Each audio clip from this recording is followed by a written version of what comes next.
Gwaeron Windstrom wanders the northern regions of Faerûn. He looks to aid rangers and keep the wild areas safe from evil beings, all in the name of Myleiki.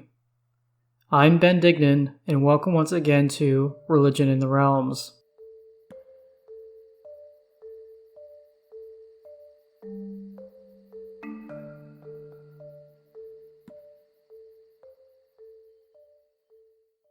To start, I'm just going to go over the pronunciation of Gwaeron's name.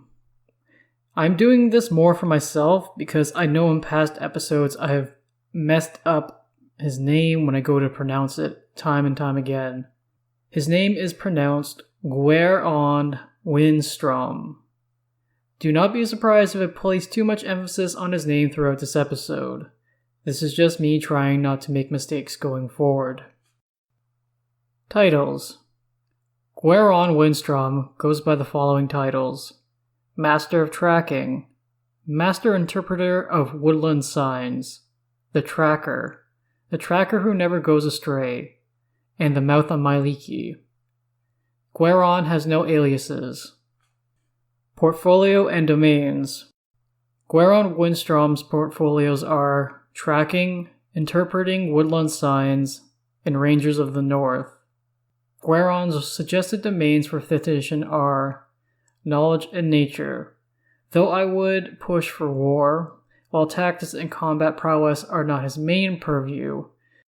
Rangers have to know how to fight on top of their capabilities out in the wild. Appearance and Manifestations. Gwaeron Windstrom is a tall and muscular human male. He is never seen without a shirt on, even in cold weather. The other attire he wears is specifically chosen so as to be able to travel practically and comfortably through the region he is in. He has both a long and white beard and hair. Both seem to billow and whip around him as if there was an invisible wind surrounding him. Gwaeron is never seen without his 2 primary weapons, a great sword and a long bow. Gwaeron wields a great sword he has called Flameheart. Flameheart is a +1 greatsword, and is also enchanted with the ability seen on Flametongue magic swords. His longbow is a +3 longbow. He has 2 quivers equipped as well, one which is full of arrows of slaying, and one filled with mundane arrows. His quivers seem to produce an infinite supply of both types of arrows. Gwaeron might give out one of his arrows of slaying to a ranger who is tasked with seeking out a particular enemy. Gwaeron has 3 known manifestations. The first manifestation is that of a small cloud of fairy fire that encircles a previously unseen clue or sign for those tracking a creature or creatures. His second manifestation is appearing as one of many different types of woodland creatures. When a ranger or tracker comes across some unknown sign of a beast in the environment, Gwaeron will send a manifestation of that beast before the individual so that they can put together what it is that they are tracking. His third and final known manifestation is the sudden appearance of a faint human footprint in the ground bearing some semblance of Gwaeron's holy symbol on the heel of this footprint. This manifestation serves to guide individuals back on the right path should they become confused and or lost. Gwaeron can communicate his favor or disfavor through the appearance of various creatures. These include various herds of herbivores, various birds, usually crows, magpies, and blue jays, fairy dragons, and pseudo-dragons. Gwaeron will use herds of animals to ruin a trail being pursued if need be. He will use birds to either misdirect or direct someone towards a trail. Abilities. Gwaeron Windstrom travels through the use of the Windwalk spell, though I get the impression that rather than turn into a gaseous form when making use of this spell, instead, Gwaeron's Windwalk is some alternative version which allows him to stay in his humanoid form as he travels through the air. This is given the description in his source book describing his long hair and beard whipping around him as he travels via Windwalk. While proficient with all weapons, Gwaeron is specialized in the use of longbows and great swords. Given his specialty in hunting down trolls, Gwaeron has a significant bonus to attack and damage rolls against them. Coming as no surprise, Gwaeron has otherworldly tracking capabilities. He's capable of tracking flying creatures through the air, creatures who teleport, and creatures who move through different planes of existence like the ethereal or the astral planes. If need be, Gwaeron can plane shift himself, and only himself, into a given plane to track his quarry. No normal spells, abilities, or otherwise which would normally cause someone to become lost have an effect on Gwaeron. The only way he can become lost is if another divine force intervenes. Personal history. Centuries ago in Faerûn, an exact number of centuries are never given, Gwaeron Windstrom once was a mortal human man who was dedicated to Myliki, his patron deity. So proficient was he as a ranger, he slew an avatar of Malar and many different manifestations Malar brought about on Faerûn. For this, Myliki elevated Gwaeron from a mortal to a demigod. During the time of troubles in 1358 Dale Reckoning, Gwaeron went after Malar. Like the other Faerûnian deities who resided in the Outer Planes, Malar was brought down to the surface of Toril as punishment from Ao. Nobanion was able to defeat Malar first, and Malar fled to the northern regions of Faerûn. There, Gwaeron unceasingly never lost Malar's trail, pursuing him until the deities were allowed to return to the Outer Planes. Presently, it is known that Gwaeron patrols the north of Faerûn on a regular basis. In particular, he is often seen around Triboar, the High Forest, Cormanthor, and the Evermoors. Why it is that Gwaeron Windstrom has such a deep hatred for trolls, I do not know. I did not find any stated reason or past event in his life which would have given him cause for such an animosity for trolls. Trolls are certainly evil, brutish creatures who inhabit wild spaces, so this might be justification enough for Gwaeron to seek them out vehemently. Personality. Gwaeron Windstrom is a neutral good demi-power both in 3rd edition and in previous edition terms, and now in 5th edition terms as well. Gwaeron is a quiet and reserved power. He is ever helpful though, especially when it comes to aiding rangers dedicated to himself and or Myliki. Gwaeron has a preference to lend his aid and or instruct through example rather than with words. He is not easy to anger, but once he is angered, it is a hard fire to put out, so to speak. This is especially true when it comes to the pursuit of trolls, or probably even the servants of Malar. Personal realms. In the Great Wheel cosmology, which is the model for 1st edition, 2nd edition, and now the assumed default cosmology for 5th edition, Gwaeron Windstrom resides down on the prime material world. The place he is most associated with, and even then I would be hard-pressed to consider it to be his realm, is Gwaeron Slumber. This stand of trees, whose leaves retain their autumn colors indefinitely, is said to be the place this demi-power comes to rest, though that is more hearsay than it is actually fact. More so, Gwaeron has been seen both entering and leaving the stand of trees over the many years he has been active, to the point that this is considered to be the closest thing he has to a home. I found no description of what it is like on the inside of Gwaeron Slumber. I like to imagine that it has illusory qualities much like Myliki's realm, the Grove of the Unicorns, that I described in last episode. It appears to be a simple though magical stand of trees to almost every observer. However, say Gwaeron was to allow one of his faithful to view for what it truthfully was, the stand of trees might reveal itself to be a proper forested realm composed of these trees. Likewise, there may be a direct two-way portal to Myliki's realm here, so Gwaeron can make his way back and forth easily between the prime material and the outer planes. In the World Tree model used in 3rd edition Forgotten Realms, Gwaeron Windstrom's home plane is listed as the House of Nature, though it is stated that he moves freely and often between the House of Nature and the northern regions of Faerûn. He has no realm established on the House of Nature. The House of Nature is a plain full of wilderness without settlement or fortification. Here animals and humanoids live in a peaceful coexistence. As time progresses, the humanoids here take on animalistic features and eventually turn into celestial animals themselves. This plane is protected by the neutral good celestial anthropomorphic beings known as Gardenals. For the 4th edition World Axis cosmology model, there is no sources that indicate where Gwaeron might reside or have his influence felt. Allies and allegiances. Gwaeron Windstrom's primary ally and superior is Myliki. Gwaeron completes many tasks that are given to him by Myliki. Gwaeron also is the intermediary between Myliki and the Rangers who serve both of them, carrying messages between the two groups. By serving Myliki, Gwaeron indirectly serves Sylvanas, Myliki's own superior. Gwaeron is then allied with the two other demi-powers who serve Myliki as well, Faerûn and Shealia. From there, Gwaeron has other allies both in other racial pantheons and in the Faerûnian Pantheon. These include Arvarine, Bervan Wild Wanderer, Fen Marl Mysterine, Shondakul, Nobanayan, and Solanor Thalandira. His allies in the Halfling, Gnomish, and Elven Pantheon have been formed as a result of the closeness of their portfolios with his own portfolios or Myliki's portfolios. In particular, Gwaeron's reclusive personality has allowed him to become closer to Fin Marl Mysterine, the elven deity of Elcast, than any other elven deity in the Seldarine. Enemies. Unsurprisingly, Gwaeron's two chief foes are Malar and Vaprak.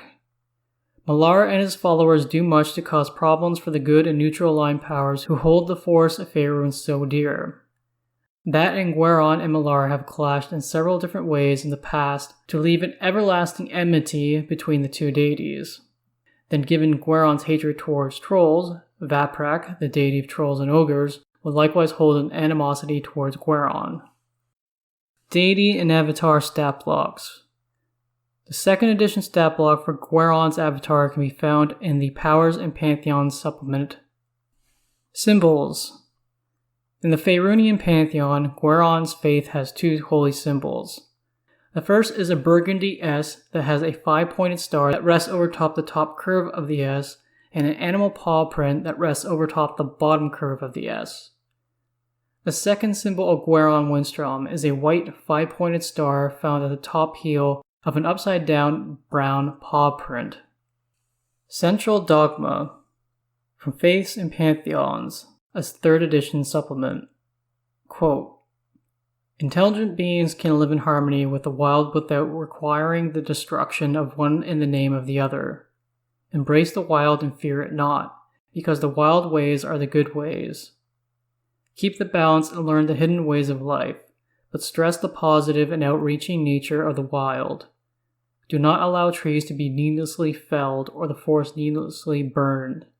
Live as one with the woods, teach others to do so, and punish and curtail those that hunt for sport or practice cruelties on wild creatures. End quote. Presence of the Faith. Gwaeron is worshipped by mostly druids, rangers, and troll hunters in Faerûn, though he does not hold many worshippers, and they are limited to the northern regions of Faerûn.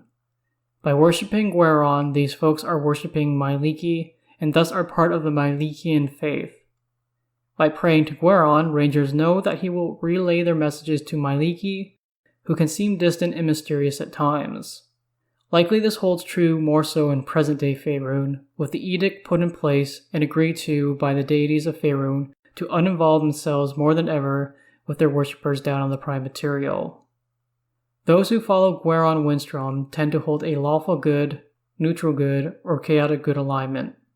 Gwaeron's faithful do not so much venerate him as much as they do try to emulate him, continuously trying to improve their capabilities out in the wild. Those of you far more familiar with Drizzt Do'Urden can likely comment far better than I can on the various associations and relationships he has had with Myliki and Gwaeron Windstrom. From the barest amounts mentioned in sourcebooks, he was taught the ways of the ranger by his mentor, Montolio Dubreuil, and thus became a worshipper and follower of Myliki and Gwaeron Windstrom. From there, I really do not want to comment any further on what sourcebooks and novels say on this relationship, because it treads into spoiler territory. Hierarchy and structure of the clergy. The faith of Gwaeron Windstrom is by association a part of Myliki's faith. Those who are clerics of Gwaeron Windstrom almost always multiclass into ranger. Responsibilities and duties of clergy and worshippers. Much like the clergy of Sylvanas and Myliki, the faithful of Gwaeron Windstrom strive to maintain the balance between the wild world and the developed world. This means they protect the developed world from the evil and dangerous creatures who live in forests as much as they protect the innocent and goodly creatures of the forest from the selfish and evil creatures and folk from the developed world. Orders and priestly bodies. The Fellowship of Stalkers of the Silent Path are a body of rangers dedicated to Gwaeron Windstrom, though they are drawn from the ranks of Myliki's clergy. This group are the protectors of life within forests, striving to maintain the balance of nature. They live only in the woods, instruct others how to do so, and punish those who hunt and trap purely for sport. Their duties on a day-to-day basis consist of familiarizing themselves with and patrolling the paths and trails out in the wild, honing their skills as outdoorsmen and trackers, and observing and reporting on the movement of the dangerous monsters and peoples throughout their territory. They can be called upon by the faith of Myliki or a local settlement to find fugitives, dangerous creatures, or lost travelers. Some of this order will attach themselves to a given militia, military body, or mercenary company to serve as scouts. They may be tasked with traveling to a region hit with famine and doing what they can to hunt and gather the needed food to provide for the affected population. Appearance and dress. The Stalkers of the Silent Path dress comfortably and practically for the given environment they carry out their duties in. They show a preference for supple and sturdy leathers and comfortable boots. Male members let their hair and beards grow freely, though keep them combed.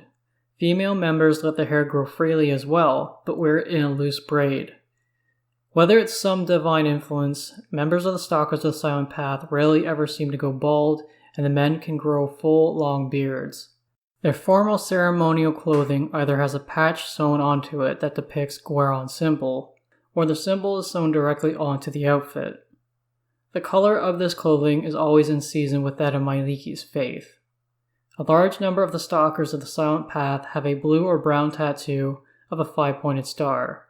This star is seen in both known holy symbols of Gwaeron, but it is said to also acknowledge their dedication to their organization. When adventuring, the Stalkers of the Silent Path dress according to their environment. The outfit that they would wear is very similar to what they would wear ceremonially, though the colors are far more muted. They will try to accommodate the seasonal colors of Myliki's faith in their trim and accessories, but there is a need a lot of the times to remain inconspicuous and hidden, so that need overrides the recognized colors of the season. Much like Gwaeron, the males will go about bare-chested if the weather is accommodating. If practical, the Stalkers will wear soft moccasins or go barefoot. Rituals. Clerics and druids dedicated to Gwaeron Windstrom pray for their spells at dusk. The holy days in Gwaeron Windstrom's faith are the same as those observed in the Mylikian faith. Please refer to the last episode where I cover Myliki, where I talk about these holy days. The faithful of Gwaeron are expected to leave a sign of thanks to Gwaeron after they complete a tracking mission successfully. They do this by forming a circle on the ground with footprints from their right foot only. General locations of places of worship. Gwaeron Windstrom's faith has no temples, though there are shrines to him to be found at trail markers through the wild regions of northern Faerûn. These small shrines often only have the carving of one of his holy symbols upon a tree face or stone face. Often, though not always, small shrines or small altars dedicated to Gwaeron can be found off to the side of Mylikian places of worship. Altars to Gwaeron are usually nothing more than a natural boulder with one of Gwaeron's symbols carved into it. Specific places of worship. The most holy site for the faithful of Gwaeron Windstrom is Gwaeron's slumber. This stand of trees is said to be where the demigod comes to rest, though it cannot be said with any certainty whether Gwaeron actually rests here or not. And certainly does not sound like anyone save Gwaeron and the creatures who live here naturally, around or within the stand of trees, has ever been inside. The only truth to the matter is that there's a pattern, though he is rarely seen doing so, of him entering or leaving the stand of trees. The leaves of these trees are always in their autumn colors, never changing nor falling. This holy place is found just to the west of Tribor. There is no true religious structure or shrine here, but the Mylekian faithful come here to pray. Those who sleep in the woods surrounding Gwaeron's slumber are said to be given direction by a Myleki. No one, as far as it is known, who has come here with the intention of seeking an audience with Gwaeron is ever met by the demigod. There is a policy in place at Tribor to not allow anyone to touch or cut down the trees that make up Gwaeron's slumber, nor are they allowed to hunt any creatures in the woods that surround it. The local militia from Tribor patrols the area in an attempt to enforce this policy, especially if trolls or orcs make their way into this forested area. Character options. The following is a breakdown of the features that I think someone deeply involved in Gwaeron Windstrom's faith as an acolyte or otherwise would have for their background in 5th edition. For your 2 skill proficiencies, there's nature and survival. For your language or tool proficiencies, there's the woodcarver's tools in the herbalism kit. For your equipment, there's the acolytes from the player's handbook and the outlanders from the player's handbook as well, though using some of the gold given from the outlander background to start off with a holy symbol. For your ribbon feature, I would either take the acolyte's Shelter of the Faithful feature or the outlander's Wanderer feature. Next is a list of subclasses that I would think to be thematically appropriate for an NPC or PC to take if they are a worshipper of Gwaeron in 5th edition. For the Barbarian, there's the Path of the Totem Barbarian in the player's handbook. For the Cleric, there's the Nature and Knowledge Domain Cleric as suggested from the player's handbook. But as I mentioned near the top of the podcast, I'd also say War can fit Gwaeron as well. For the Druid, there's the Circle of Moon and Circle of the Land Druid from the player's handbook, the Circle of Dreams and the Circle of Shepherd Druids from Xanthar's Guide to Everything. For the Fighter, I probably would take the Champion or Battle Master from the player's handbook and apply skills and an appropriate background to make them more Ranger-like. For the Paladin, there's the Oath of the Ancients Paladin from the player's handbook. From the Ranger, all the Ranger subclasses apply. This includes the Beastmaster and Hunter from the player's handbook, then the Gloomstalker, Horizon Walker, and Monster Slayer from Xanthar's Guide to Everything. For the Rogue, there's the Scout from Xanthar's Guide to Everything. For the Sorcerer, there's a Divine Soul Sorcerer from Xanthar's Guide to Everything. For the Warlock, there's a Celestial Patron Warlock from Xanthar's Guide to Everything. Dungeon Master Options. To start off this Dungeon Master Options section of the podcast, I always like to start by going through a list of monsters and available 5th edition sources that are applicable to the given deity. So for Gwaeron Windstrom, in the monster manual, there's the Awakened Shrub, the Awakened Tree, the Fairy Dragons and Pseudo-Dragons.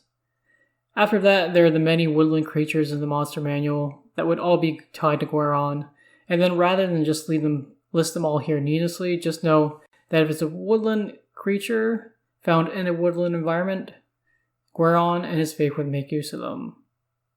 From the Hoard of the Dragon Queen, there's the Golden Stag. From Dungeon of the Mad Mage, there's the Crow. From Explorer's Guide to Wildmount, there's the Guardian Wolf. And finally, from Waterdeep Dragon Heist, there's the Falcon Stablock. Just as I cover monsters, the next section covers NPC stat blocks that are applicable to Gwaeron and his faith. From the monster manual, there's the Acolyte, Priest, Druid, and Scout. I failed to mention earlier, when it comes to spellcasters, feel free to take the spells that are given to them in the source books and then swapping them out for spells that are far more practical and thematic to the given deity that they are faithful to. From Mordecai's Tome of Foes, there's the Turtle Druid. From Volo's Guide to Monsters, there's the Archdruid and the Archer. From Out of the Abyss, there's the Emerald Enclave Scout. From Guildmaster's Guide to Ravnica, there's the Druid of the Old Ways. From Storm King's Thunder, there is the Wood Elf. And finally, from Tomb of Annihilation, there is the Tabaxi Hunter. Next, let's talk about magic items. Gwaeron's belt is a belt made from white human hair that has been twisted and braided to look like a rope. It is not said whether this hair comes from Gwaeron himself or otherwise. This belt allows the user to cast Windwalk once per day and grant any melee weapon they carry the flaming property, as well as giving it a +1 bonus for 12 hours. This magic item can be found in the 3rd edition supplement Magic of Faerûn. Gwaeron's boots are described to just be a pair of sturdy and comfortable boots. They grant the wearer the effect of a continual pass without a trace spell, so long as they are worn. Also, no scent is left behind by the wearer as they travel with the boots on. This makes it near impossible for anyone to track the person wearing these boots. Gwaeron's boots can be found in the 3rd edition supplement Magic of Faerûn. Much as I do in every episode, I will go through 5th edition sources and pick out those items that I think are most applicable to Gwaeron's faith. From the Dungeon Master's Guide, there's the Arrow of Slaying, Boots of Elvenkind, Boots of Striding and Springing, Boots of the Winterlands, Bracers of Archery, Cloak of Elvenkind, Eyes of the Eagle, Serpentine Owl and Silver Raven figurines of wondrous power, Flame Time, specifically the Great Sword variety, Gloves of Swimming and Climbing, Goggles of Night, Heward's Handy Haversack, the Agility Ioun Stone, the Awareness Ioun Stone, the Sustenance Ioun Stone, Geogtum's Ointment, Manual of Quickness and Action, Necklace of Adaptation, the Oath Bow, the Oil of Sharpness, Periapt of Proof Against Poison, Potion of Animal Friendship, Qual's Feather Tokens, in particular the bird and tree, the Quiver of Aelana, though changing the name here to a name more specific and in line with the Forgotten Realms, not one that's specific to Greyhawk, the Ring of Animal Influence, the Rope of Climbing, the Rope of Entanglement, the Staff of the Woodlands, Talisman of Pure Good, Weapon of Warning, +1 to +3 longbows, and +1 to +3 greatswords. From Guildmaster's Guide to Ravnica, you could reskin the Simic Guild Signet and reskin the Selesnya Key Rune. From Tales from the Yawning Portal, there's the Eagle Whistle and Wand of Entangle. From Ghosts of Saltmarsh, there's the Charm of Plant Command. From Xanthar's Guide to Everything, there's the Bead of Nourishment, Bead of Refreshment, Boots of False Tracks, Horn of Silent Alarm, Unbreakable Arrow, Walloping Ammunition, and the Rope of Mending. Alright, thank you for listening to Religion in the Realms. If you're interested in keeping up the release of future episodes, you can subscribe to the podcast on iTunes and follow the podcast Twitter account at Realms Religion. These episodes are also uploaded to YouTube as well. Audio versions of the podcast can also be found on Spotify, Stitcher, and Google Play Podcasts. If you wish to get in touch with me with any questions or just want to chat, my personal Twitter is @ShizEmbrace, or you can send an email to realmsreligion@gmail.com, all in lowercase. For those who are interested, I have posted a link in the video description to a Discord server I've set up. For audio listeners, you can find the link to the invite pinned on the podcast Twitter page. In the next episode, we will be starting our look at 3 out of the 4 Gods of Fury. I say 3 given that before I reorganized the schedule, I covered Umbrelli in the past. This was back when I was doing the Faerûnian Pantheon in a randomized order. Usually if there is a leader of a given deity group, I will start with that deity first. But with Rime of the Frost Maiden on the horizon, it either just recently haven't come out or about to just come out, depending on when I release this episode, I feel it is better to get the episode out on Auril instead of Talos as soon as possible. My intentions are to put out the Auril episode without any details from the Rime of the Frost Maiden in it. Then follow up with a small little bonus episode sometime after to document anything significant that is said about Auril and the Rime of the Frost Maiden, and also to allow folks to kind of opt in to listen to spoilers that are present in the newest adventure module. Until next time, may Tymora look kindly upon your dice rolls, Helm protect you, and Lathander light your path.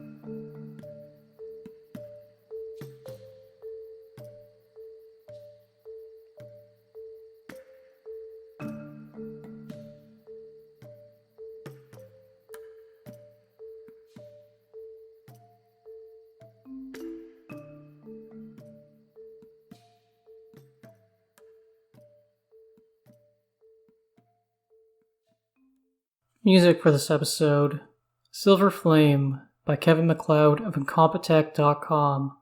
Licensed under Creative Commons by Attribution 4.0.